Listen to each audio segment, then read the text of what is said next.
Well, hello again. Welcome back to Objectionism is the Objective.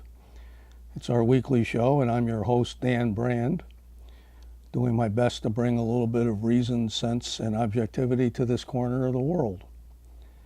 If you've watched this at any length, you already know that objectionism is essentially the only objective way to live, and it's the only free way to live. What does it mean? Well, it's actually pretty simple. What it means is that you live your life, I live my life, and neither one of us asks or takes anything from the other. And if anybody does try to violate your rights, I object. Okay, last week we were taking viewer calls, and we got lots and lots and lots of calls about the proposed homeless shelter where they're going to take your money and mine and use it to build a place where a bunch of people who've been pretty irresponsible in their life will get to live pretty much free. Okay, so anyway, we had calls last week, which means that this week we're going to answer some viewer letters, or at least try to. Got the first one here, and our producer, Ron, tells me that he's arranged these in a logical order. I guess we'll find out. So here we got our first letter. This is from Homeless in Brattleboro. You know, if he or she is really homeless, you have to wonder, where do they watch the show? Do they just peek through the window of someone else's house? Wouldn't that be typical? Anyway, Dear Dan, I hear you played a big role. That's spelled R-O-L-L, of course. You can't believe this person's homeless, huh? Dear Dan, I hear you played a big role in trying to kill the new homeless shelter. How do you sleep at night in your big warm house knowing that you tried to prevent people like me from having a warm, safe place to sleep? Oh, and there's a P.S. By the way, weren't your parents wealthy? Well, homeless, yeah, my parents did okay. They exercised some responsibility as they were living their lives, and some of that has come down to me. Don't even know why you'd ask that. How do I sleep at night? I sleep pretty well. I sleep very well in my big, clean, warm house. And the reason I sleep pretty well is that it's my house. I paid for it. I didn't ask you to contribute. So if you're asking me to contribute to yours, guess what? So once again, if you want a house, you can have one. All you have to do is live responsibly. Quit hanging around on the street, go find a job, save up some money, and pretty soon you'll have a down payment and a nice, warm, dry home of your own. I mean, really, it's almost like monkeys in a lab, you know. It's do the homeless trick or do the helpless trick and get yourself a grape. Okay, that's enough for him. Let's try number 2.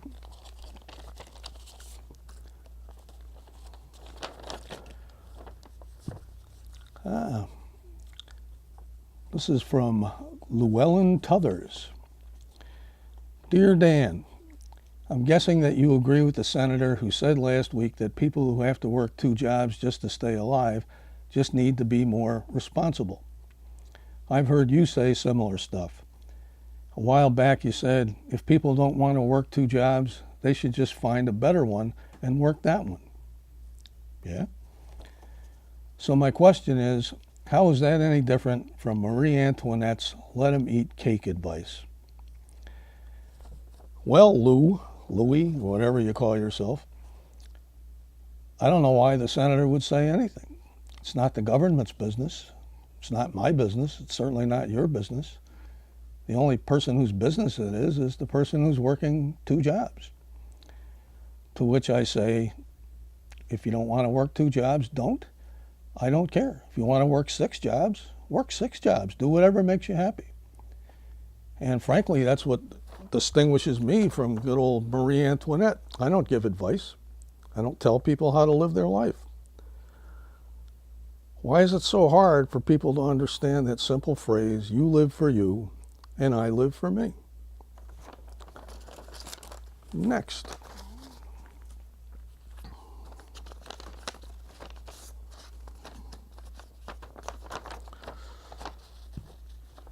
This should be good. It's our old friend Hope Springs with yet another question. Dan, what, you don't have a deer for me, Hope? Last month you read my letter on the air and made fun of my statement that we really need to raise the minimum wage. You made fun of what you called the kinds of people who work low-wage jobs, yes, and said that minimum wage laws violate the rights of the minority.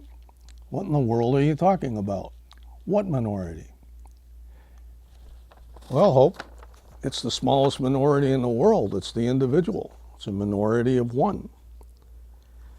If you make me pay for you to have a higher wage than the market is willing to pay you, then you're violating my individual rights. You're also distorting the market. And the market is what keeps us free.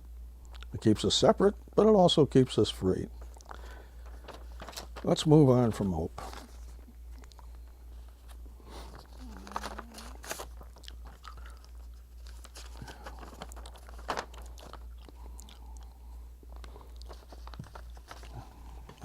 Okay, Ron. I see what you're up to with the order of the letters here.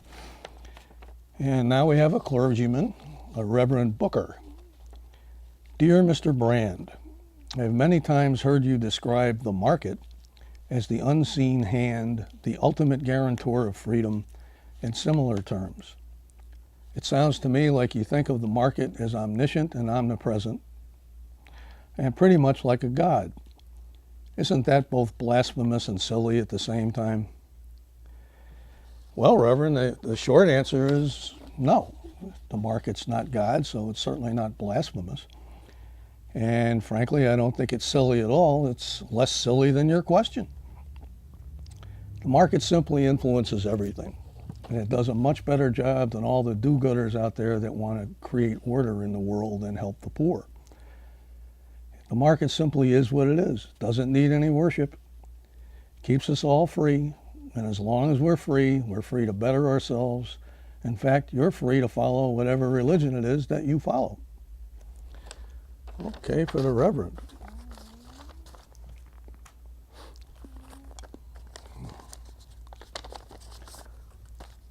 And our next letter, it's another old friend. It's Constance Testerman. Constance has been writing and calling this show for years, and I'm still waiting for her to make sense. Is today the day? Dan, I can't believe what you told that young man who called in and said that he owed thousands of dollars on his credit cards, couldn't afford his rent, couldn't keep his car running, and couldn't afford to put gas in it when it did run. This poor soul asked how he could possibly be free under those circumstances. Being your usual arrogant self, you told him that freedom means asking and expecting nothing, that he was in fact free until he started asking for help. Dan, that's ridiculous. You ask for, you demand a free market, you expect that this market will produce freedom, but you think freedom is asking and expecting nothing? That's quite a contradiction. And all those laws you hate that you claim produce poverty and misery, well, they were passed precisely because we needed to alleviate the poverty and misery that existed before the laws were passed.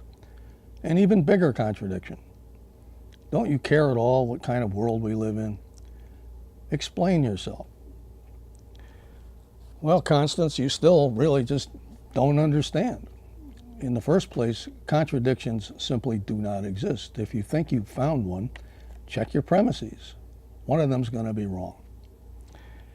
The second thing is, objectionism produces freedom. Those who make the best use of that freedom end up better off. Those who don't do so well, make foolish choices, they end up poor and miserable. That's their choice. Why do you keep badgering me about their choices?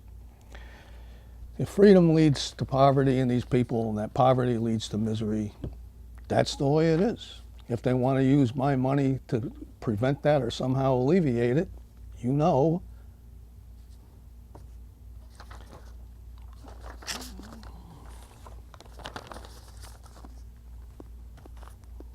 Okay.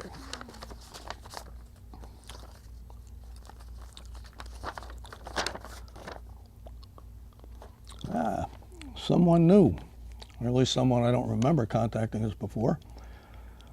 Mr. Manny Reasons, who says, "Dear Dan, I've been watching your show for a while now, and there's something that really bothers me." Just one. Over and over, you seem to judge whether the consequences of something are good based simply on the philosophy that produced them. The philosophy is simply presumed to be good. That seems backward to me. You need to judge the philosophy based on the consequences that it produces. Please explain yourself. Well, Manny, you're right to some degree, but you're not describing it right. I don't say that the consequences of objectionism are good simply because objectionism produced them. I say that the consequences of objectionism are freedom, and freedom is good. Let me ask you, let me turn the question back to you. How can the consequences of freedom be bad? Okay. Let's try just one last letter and then we'll do the rest of the show.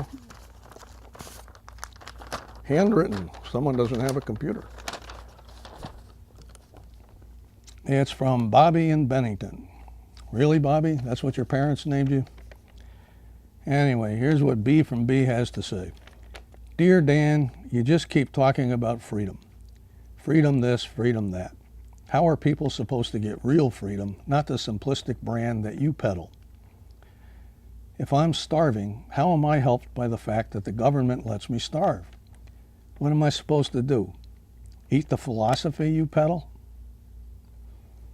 Well, Bobby, my questioning friend, all I can say is, if you choose your freedom and you choose to use it to eat the philosophy, who am I to object?